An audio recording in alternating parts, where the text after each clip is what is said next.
ಮಂತ್ರಿಯಾಗಲು ದುಂಬಾಲು ಬಿದ್ದ ಶಾಸಕರು ಸಂಪುಟ ಸರ್ಕಸ್ ನಡುವೆ ದಿನಕ್ಕೊಂದು ಹೆಸರು ಸೇರ್ಪಡೆಯಾಗ್ತಾ ಇದೆ.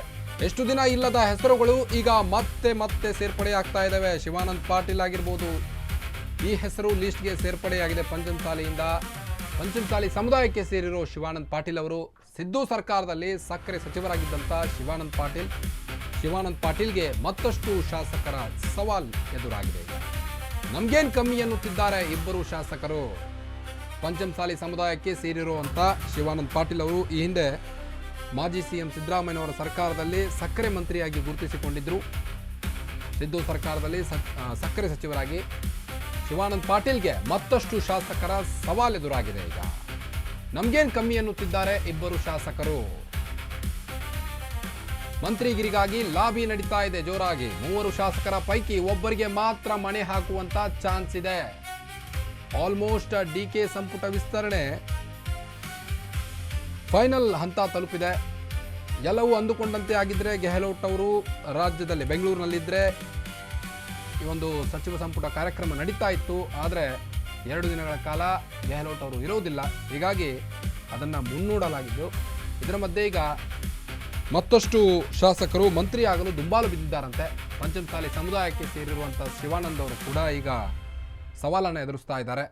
ಮಂತ್ರಿಗಿರಿಗಾಗಿ ಲಾಬಿ ನಡೆಸಿದ್ದಾರೆ.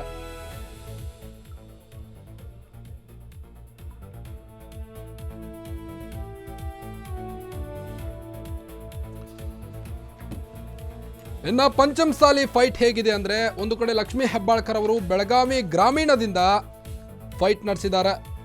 ವಿಜಯಾನಂದ ಕಾಶಪ್ಪನವರು ಹುಣಗುಂದಿನಿಂದ, ಶಿವಾನಂದ ಪಾಟೀಲ್ ಬಸವನ ಬಾಗೇವಾಡಿಯಿಂದ. ಬೆಳಗಾವಿ ಗ್ರಾಮೀಣದಿಂದ ಲಕ್ಷ್ಮೀ ಹೆಬ್ಬಾಳ್ಕರ್ ಅವರು ಪಂಚಮಸಾಲಿ ಫೈಟ್ ನಡೆಸಿದ್ದಾರೆ. ವಿಜಯಾನಂದ ಕಾಶಪ್ಪನವರವರು ಹುಣಗುಂದಿನಿಂದ ಮಂತ್ರಿಗಿರಿಗಾಗಿ ಲಾಬಿ ನಡೆಸಿದ್ದಾರೆ. ಶಿವಾನಂದ ಪಾಟೀಲ್ ಅವರು ಕೂಡ ಬಸವನ ಬಾಗೇವಾಡಿಯಿಂದ. ಹಿಂದೆ ಲಕ್ಷ್ಮೀ ಹೆಬ್ಬಾಳ್ಕರ್ ಅವರು ಮಂಗಳೂರು ಉಸ್ತುವಾರಿ ಸಚಿವರಾಗಿದ್ದರು ಕೂಡ. ಈಗ ವಿಜಯಾನಂದ ಕಾಶಪ್ಪನವರು ಹುಣಗುಂದಿನಿಂದ.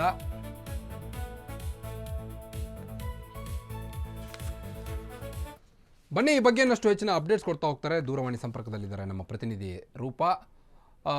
ದೀಪಾ, ಈಗಾಗಲೇ ಫೈನಲ್ ಹಂತ ತಲುಪಿದೆ ಒಂದು ಕಡೆ ಡಿ ಕೆ ಶಿವಕುಮಾರ್ ಅವರ ಸಂಪುಟ ವಿಸ್ತರಣೆ. ಇದರ ಮಧ್ಯೆ ಈಗ ಮಂತ್ರಿ ಆಗಲು ದುಂಬಾಲು ಬಿದ್ದಿದ್ದಾರೆ ಶಾಸಕರು. ಏನಿದೆ ಹೆಚ್ಚಿನ ಅಪ್ಡೇಟ್ಸ್ ಅಂತ? ಕಾರ್ತಿಕ್, ಬಹುತೇಕವಾಗಿ ಇವತ್ತು ಸಂಜೆ ಒಳಗಡೆ ಪಟ್ಟಿ ಫೈನಲ್ ಆಗುವಂತಹ ಸಾಧ್ಯತೆಗಳಿದೆ. ಅದಕ್ಕೆ ಬೇಕಾದಂತಹ ತಯಾರಿಯನ್ನ ರಾಜ್ಯ ನಾಯಕರು, ಹೈಕಮಾಂಡ್ ನಾಯಕರು ಕೂಡ ಮಾಡಿರುವಂತದ್ದು.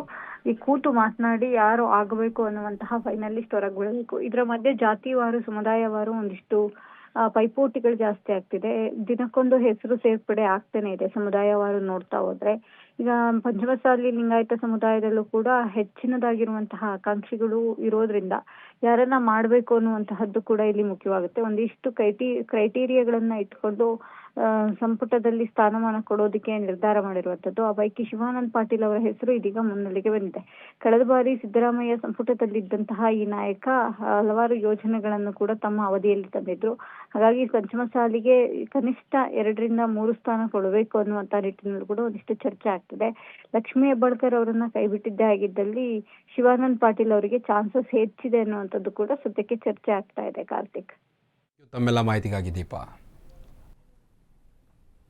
ಪಂಚಮಸಾಲಿ ಫೈಟ್ನಿಂದ ಈಗ ಶಿವಾನಂದ ಪಾಟೀಲ್ ಅವರು ಲಾಬಿ ಮಾಡ್ತಾ ಇದ್ದಾರೆ. ಬಸವನ ಬಾಗೇವಾಡಿಯಿಂದ ಮಂತ್ರಿಯಾಗಲು ಅವರು ಕೂಡ ಈಗ ದುಂಬಾಲು ಬಿದ್ದಿದ್ದಾರೆ. ಲಕ್ಷ್ಮೀ ಹೆಬ್ಬಾಳ್ ಅವರು ಒಂದು ಕಡೆ ಬೆಳಗಾವಿ ಗ್ರಾಮೀಣದಿಂದ, ವಿಜಯಾನಂದ ಕಾಶಪ್ಪನವರು ಹುಣಗುಂದಿನಿಂದ ಮಂತ್ರಿಗಿರಿಗಾಗಿ ಈಗ ಲಾಬಿ ಜೋರಾಗಿದೆ. ಪ್ರತಿದಿನ ಹೊಸ ಶಾಸಕರ ಹೆಸರು ಕೇಳಿ ಬರ್ತಾ ಇದೆ ಈ ಕ್ಯಾಬಿನೆಟ್ನಲ್ಲಿ.